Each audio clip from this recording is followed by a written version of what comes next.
and I simply remove the telephone jack and plug it into this box here, the modem. I then take another wire from the modem and plug it in where the telephone was.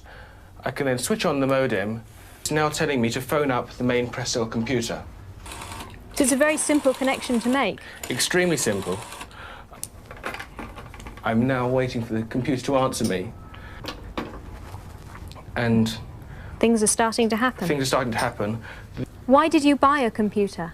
Well, I was very interested in the new technology and didn't want to be left behind. I don't think it's only for the youngsters at school now. I think us older ones will have to learn a lot about it.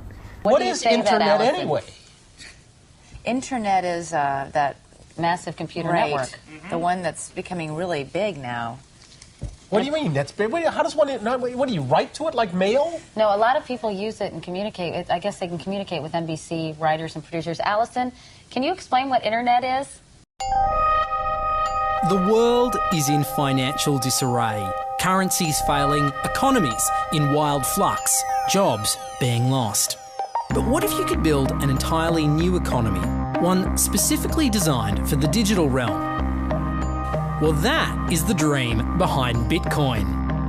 Bitcoin, for those of you who don't know, is an electronic online currency that was created in 2009. It was made by someone who did it under the pseudonym Satoshi Nakamoto.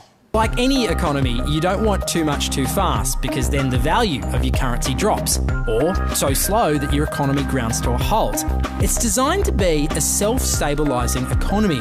Whether it actually is that way though, well, that is a little bit more complicated. Because some people have said, hey, Bitcoin is the answer to those problems. Are you a believer? Well, Bitcoin is exciting because it shows how cheap it can be. Bitcoin is better than currency in that you don't have to be physically in the same place. And, of course, for large transactions, currency can get pretty inconvenient. And what is Bitcoin? Bitcoin is a currency on the internet. I sent 100 euros worth of Bitcoin from here in Tokyo directly to you guys through this camera, through the network, through the TV, right into your home. If I had tried to do that, send you the money with a traditional bank, it would have taken several days and probably cost 30 euros. I just did it right now with Bitcoin instantly, basically for free, and didn't have to ask anybody for permission. I didn't need a bank, I didn't need a government, I didn't need anybody. I just needed myself and you and our smartphones to do it. That's the power of Bitcoin. Wall Street is fraud, America is fraud, the world is fraud, banks are fraud, central banks are fraud. We live in an era of fraud. It's all based on fraud, and they get a percentage of the fraud. That's the business model. To suggest that there is any moral or ethical aspect to anything that's going on now is to be completely naive about the fact that we live in an era dominated by financial terrorists, jihadis of banking. They're here to kill you and themselves. They believe in an ideology, not the Quran, but Adam Smith, that they completely misread and interpret as something to justify their blowing themselves up.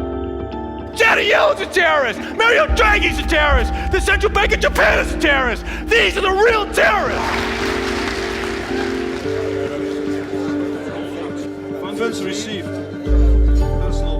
This community is switching to what they think is a better monetary system. A system in which banks are no longer needed because payments could be made directly from one person to another. Bitcoin is fundamentally different because in Bitcoin, you don't owe anyone anything and no one owes you anything. It is not a system based on that. It is a system based on ownership. And no one can censor it, no one can seize it, no one can freeze it. It's November the 2nd, 2008, just 6 weeks after the Lehman Brothers collapse. And all over the world, there are panicked debates about how to save the banks. Then, on a little visited web forum for cryptographers, a document appears in which a completely new monetary system is proposed. The visionary author calls himself Satoshi Nakamoto. These were the darkest days of the financial crisis. So that to me suggests a very clever mind that saw an opportunity, the perfect opportunity to introduce a new radical technology and a new radical approach to money and finance at just the right moment when people would be very open to making this big shift that's required to adopt a new currency. What's exciting for me is like a global economy. Right now we say we have a global economy, but I can't take $1 and give it to you in the Netherlands and then you know what to do with it, right? You would have to go and change it to your native currency. And when you kind of eliminate that step, and I can just send you one form of payment and you can send me a product in a matter of seconds, that starts to change things from a global perspective. How could this digital coin invented by this Satoshi Nakamoto become hundreds of times more valuable than the dollar? And why do enthusiasts like Roger Fear want the world to switch to bitcoins? I'm giving every single person here 1,000 yen worth of bitcoins, which is like $8 and something cents. Back in the early days, you know, I'd get phone calls from my buddies. Oh, hey man, I lost 10,000 bitcoins because my computer blew up, right? Back then, one bitcoin was less than a penny, right? So nobody cared. They lost $10. I don't care, right? And now 10,000 bitcoins, that's $5 million. That's a big deal, right? I think a lot of people are underestimating the way in which Bitcoin and the blockchain are going to change the power structures in society in general. I mean, I grew up in the US and I see all these people like, yeah, nuke everybody in the Middle East and kill them all. And then they have the former Secretary of State, Madeleine Albright, on 60 Minutes, one of the most popular news shows in the US. And they asked her, they said, like, there's reports that more than 500,000 Iraqi children have died as a direct result of US sanctions. And she looks back at her with a straight face and she goes, it was a really tough decision, but I think that it was worth it. Worth murdering 500,000 kids because of what the government did? And I apologize for crying, but it just disgusts me from my core when I see government people murdering people around the world. It's not just theoretical, these are real people with real lives.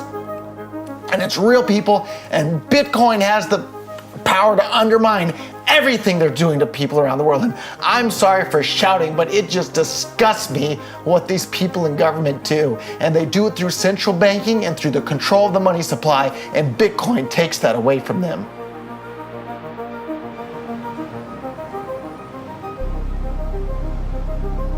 You can buy Bitcoin at the Shell station. Check it out. Good. Got $2. Hit finish. Oh. $2 Bitcoin. Just like that. From this machine. I just turned cash into digital currency. So thinking that it's too late to get involved in Bitcoin is like thinking it's too late to get involved with the internet or too late to get involved with using a cell phone. Like, it's not too late to get involved in Bitcoin. If Bitcoin becomes really popular all over the world, Bitcoins are going to have to be worth at least tens of thousands of dollars a Bitcoin, if not hundreds of thousands of dollars per Bitcoin. So thinking it's too late to get involved with Bitcoin is like thinking it's too late to get involved with using the internet. Of course not. Like, it's ubiquitous in our lives, and Bitcoin's going to become ubiquitous in our lives as well.